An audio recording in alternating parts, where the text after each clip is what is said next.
La saison 1 de Silo vient de se terminer sur Apple TV+. Alors, suis-je déçu ou suis-je hypé pour la saison 2 ? Réponse tout de suite.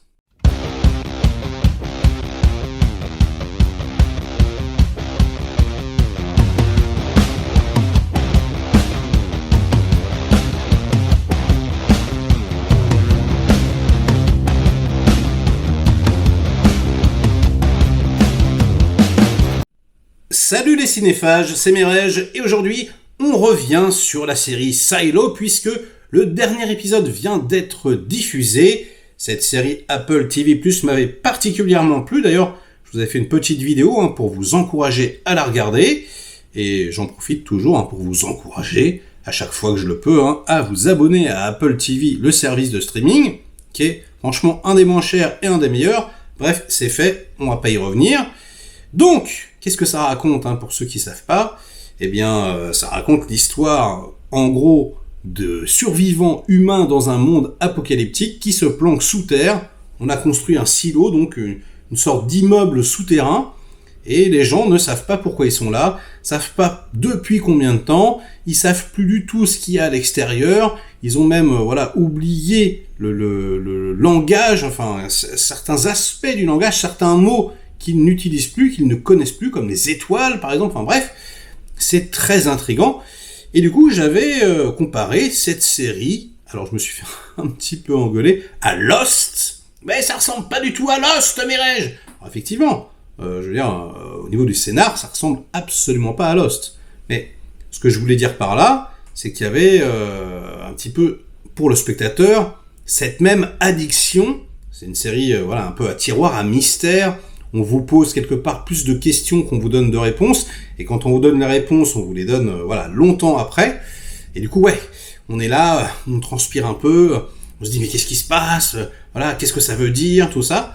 Et force est de constater que là, la diffusion du dernier épisode, j'avais parfaitement raison. C'est vraiment exactement, pour moi, la même chose.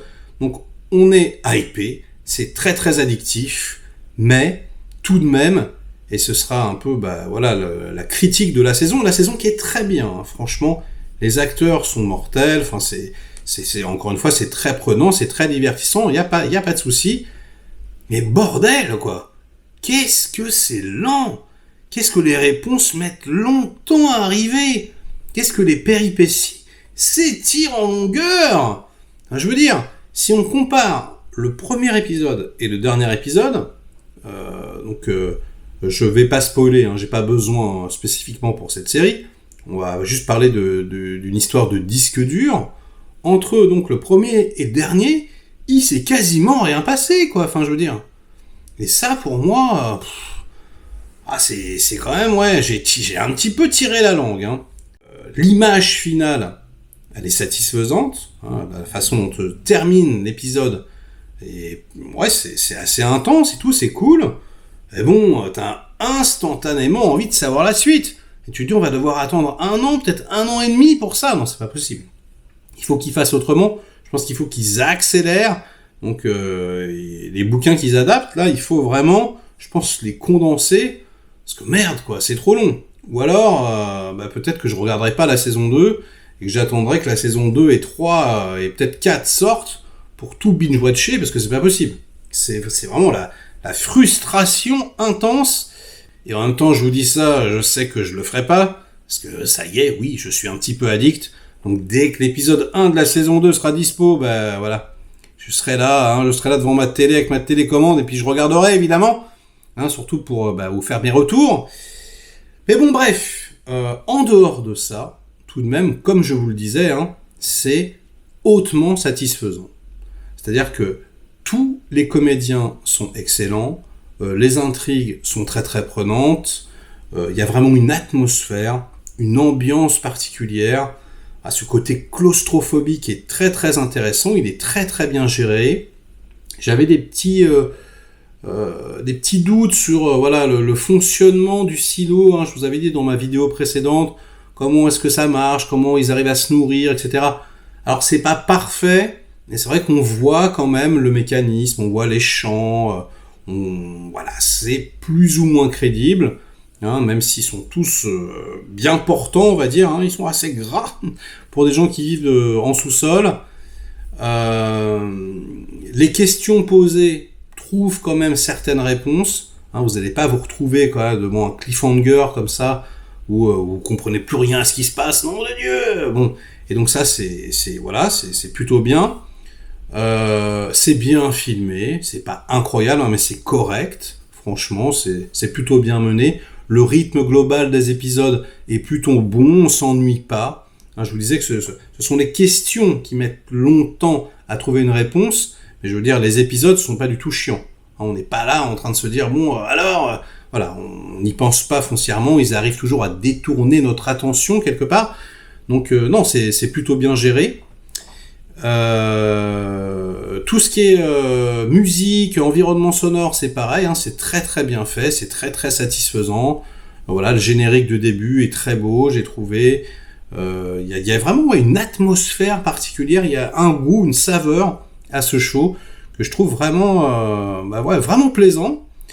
Rebecca Ferguson, elle est ultra charismatique, elle porte vraiment tout le show sur ses épaules. Et c'est vrai que elle déçoit rarement, et là c'est le cas. Elle est parfaite. On peut rien lui reprocher. Je trouve que elle est toute en subtilité. Donc c'est vraiment très très très très très très très bon. Donc oui, en ce qui me concerne, c'est vraiment une bonne série avec début, milieu, fin. Avec comme je vous disais, le dernier épisode qui est satisfaisant. Vous n'allez pas vous prendre une carotte. On va dire que même quelque part, ça pourrait se terminer comme ça. Il y aura une petite saveur 4e dimension qui serait pas inintéressante. Donc vraiment, vous pouvez y aller. Le seul truc un petit peu problématique, je vais quand même le dire, c'est la direction artistique, c'est-à-dire les décors, parfois, qui font un petit peu carton-pâte. Je l'avais déjà dit dans ma vidéo précédente, mais c'est vrai que on sent quelque part, vraiment, parfois ça fait un peu studio. Ça, c'est un petit peu embêtant, mais vraiment, je chipote. Et puis, c'est peut-être parce que je l'ai regardé sur un écran énorme, en 4K HDR, peut-être que, si vous le regardez sur votre téléphone, ça va passer. Non, mais je plaisante, franchement, c'est quand même relativement peanuts. C'est globalement très, très qualitatif. Et sur ces bonnes paroles, j'ai envie de vous dire, ce sera la fin de cette vidéo. Qu'est-ce que vous en avez pensé? Est-ce que, comme moi, vous avez été un tout petit poil déçu par le rythme des réponses, par le nombre des réponses apportées, ou est-ce que vous avez trouvé ça satisfaisant, ça vous a posé aucun problème? Ça à vous de jouer, peut-être que vous avez détesté également. Voilà, c'est à vous. Donc likez la vidéo si elle vous a intéressé, diverti un minimum, délikez-la sinon, inondez-moi de commentaires comme d'habitude pour faire marcher le petit robot YouTube, et nous on se retrouve très vite pour de prochaines aventures. Ciao!